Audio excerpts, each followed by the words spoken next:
तो फिलहाल तो गर्मियां कम हो गई हैं, बरसात थोड़ी थोड़ी आ गई है तो गर्मी में राहत है। लेकिन इन दिनों जब गर्मियां बढ़ रही थी तो आपने एक वर्ड न्यूज चैनल में या फिर खबरों में जरूर पढ़ा होगा, वो होगा हीट वेव्स। हीट वेव का नाम आपने कहीं ना कहीं जरूर पढ़ा या सुना होगा, क्योंकि आजकल खबरों में यही आ रहा था कि दिल्ली हुई, राजस्थान हुआ, पंजाब हुआ, देश भर में हीट वेव चल रही है जिसके चलते लोग परेशान हो रहे हैं। लेकिन आपको क्या पता है कि ये हीट वेव आखिर है क्या? क्योंकि ज्यादातर लोगों से अगर पूछा जाए, अगर नेट पे भी सर्च मारा जाए तो कहीं ना कहीं यही लिखा है कि हीट वेव मतलब लू। वैसे ऐसा नहीं है, हीट वेव मतलब लू नहीं होता। वैसे अगर देखा जाए तो हीट वेव और लू कहीं ना कहीं इक्वल है, क्योंकि लोगों का मानना होता है हीट वेव मतलब गर्म हवाएं, हीट वेव मतलब लू। लेकिन अगर देखा जाए तो लू के जो सेकंड स्टेज होती है वो होती है हीट वेव। लू अगर 2-3 दिन कंटिन्यू चले उसके बाद हीट वेव आती है। वैसे अगर प्रॉपर अगर बुक्स की देखा जाए कि आखिर हीट वेव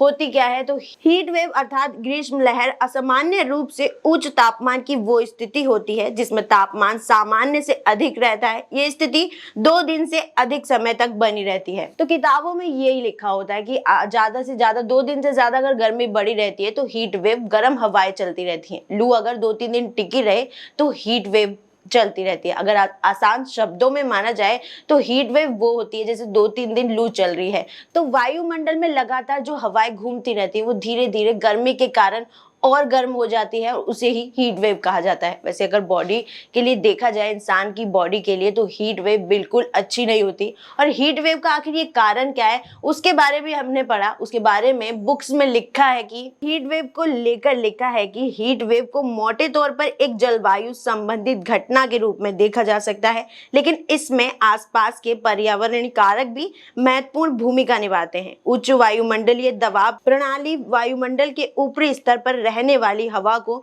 नीचे लाकर घुमाती है। इससे हवा में संकुचन के कारण तापमान बढ़ता है और हवा वहां से निकल नहीं पाती। इससे हीट वेव कई दिनों तक टिकी रहती है। किताबों में अगर आसान शब्दों में कहा जाए तो अगर गर्म हवाएं चलती रहती हैं, लू चलती रहती है निचले स्तर पर धरती पे, तो वायुमंडल में जो हवा धीरे धीरे घूमती रहती है तो वो ही हीट वेव्स होती है। इसमें इसका कारण भी यही है कि गर्मी ज्यादा बढ़ने की वजह से हीट वेव्स आती है। वैसे अगर हीट वेव को देखा जाए तो इंसान भी इसके कारण होते हैं, क्योंकि एसी, फ्रिज ये सब चलते रहते हैं तो ये भी एक हीट वेव बढ़ाने के कारण होते हैं। वहीं अगर बात की जाए कि आखिर इससे बचा कैसे जा सकता है, तो गर्मियों में फिलहाल तो गर्मी अभी है नहीं, बरसात हो चुकी है तो थोड़ी राहत है। लेकिन अगर गर्मी बढ़ जाए इन केस, तो अगर हीट वेव चलने लगे तो इसके बचाव के भी कुछ कारण है कि आप गर्मी में थोड़ा पानी ज्यादा पिए। पानी की कमी होने से बहुत दिक्कतें आ जाती हैं। पानी ज्यादा पिए, हल्के कपड़े पहने, काले कपड़े या ज्यादा गहरे रंग के कपड़े ना पहने। साथ ही खाने पीने को लेकर भी ध्यान दिए, ज्यादा हैवी ऑयली वाला खाना हीट वेव्स या गर्मियों में ना खाएं। वैसे तो ये